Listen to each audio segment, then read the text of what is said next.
आपको ये पता है कि कॉलेज नकली है, फिर भी आप वहाँ पे जाने की कोशिश कर रहे हो, आपको इतना ही कनाडा आना है, तो आप जो है फंसने के लिए तैयार रहो।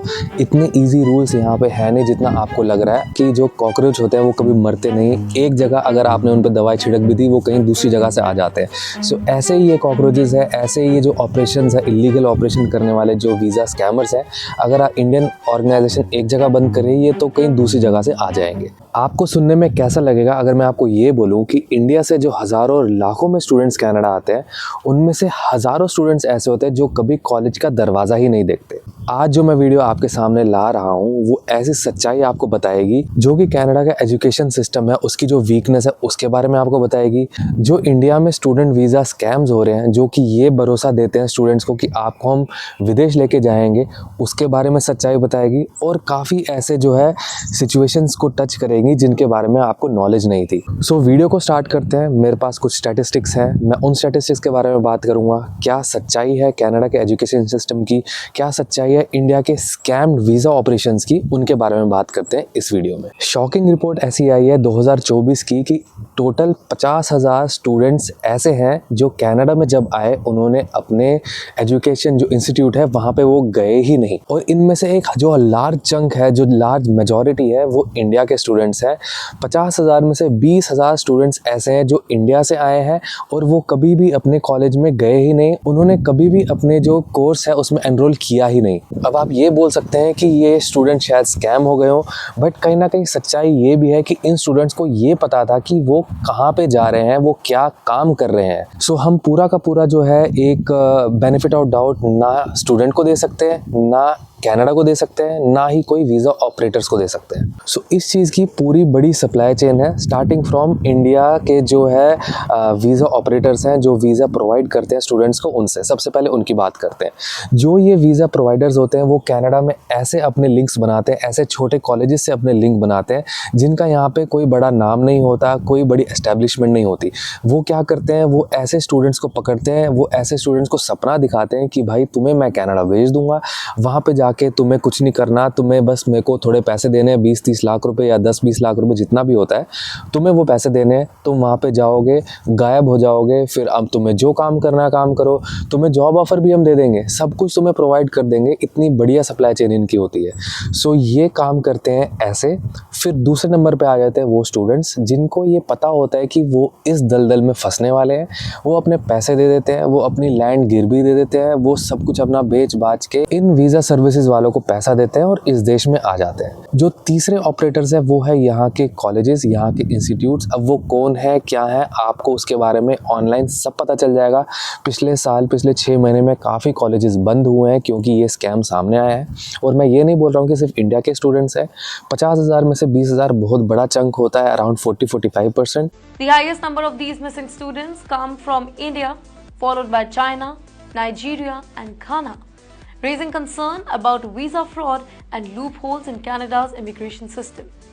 Many of these students had obtained visas under the pretense of study, but after arriving in Canada, they either disappeared from college records, got trapped in fraudulent admission, or used the student visa as a backdoor entry to work.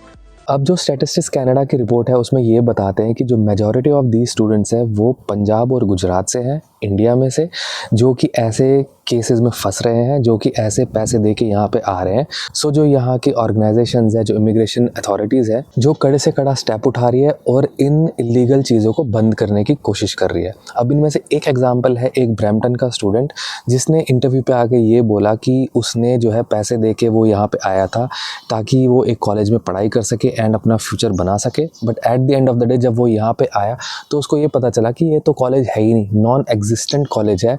सो अपने survival के लिए, अपने आप को जो है खाना पीना खिलाने के लिए उसने गैस स्टेशन पे काम किया एंड वो जो है यहाँ पे सर्वाइव कर रहा है। अब इस बात में कितनी सच्चाई है, कितना झूठ है, ये हमें पता नहीं, बट ये जो कहानी है ये डॉक्यूमेंटेड है, ये जो कहानी है इसके बारे में यहाँ की अथॉरिटीज़ ने ये पब्लिश किया है। काफ़ी केसेस ऐसे होते हैं जिनका कोर्ट मैं आपको बताता हूँ। काफ़ी लोग जो होते हैं वो ये बोलते हैं कि हमें ये पता है कि जो कनाडा का सिस्टम है, जो कनाडा का इमिग्रेशन सिस्टम है, उसमें काफ़ी ज़्यादा लूप होल्स है।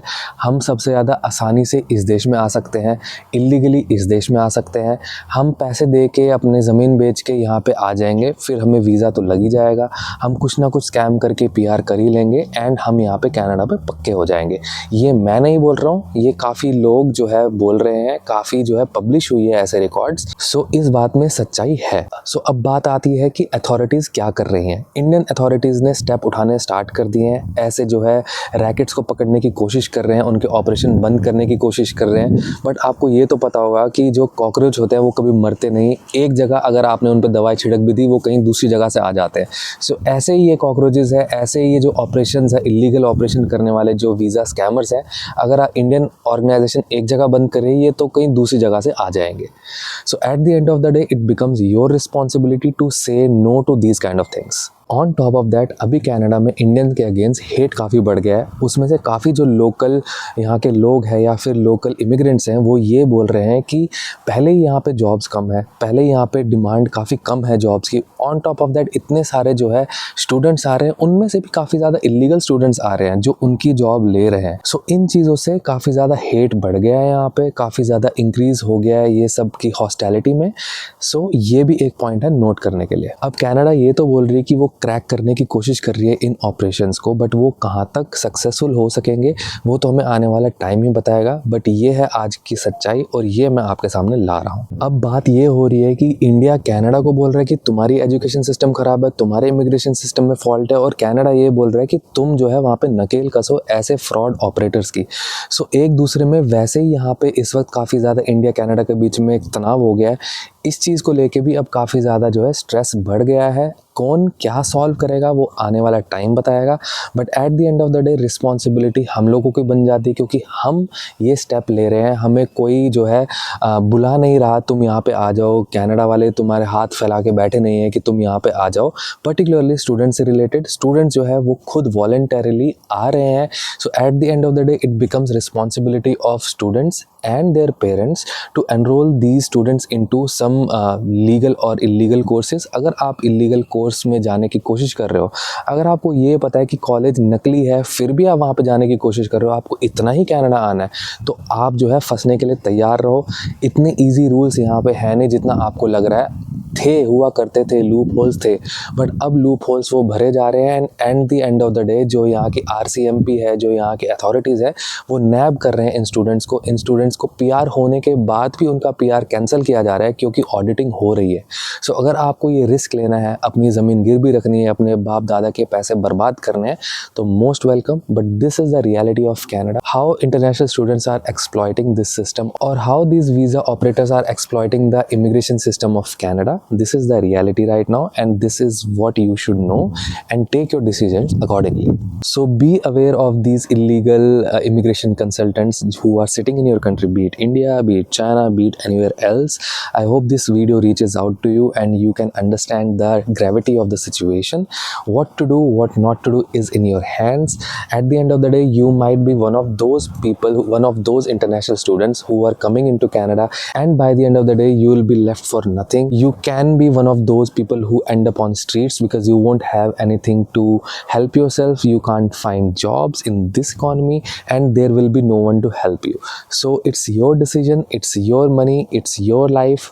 Choose carefully and all the very best. So do like, share, subscribe to my channel The Desi Odyssey. Spread this message to your friends and family members. I'll see you in the very next video. Till then, goodbye and take care.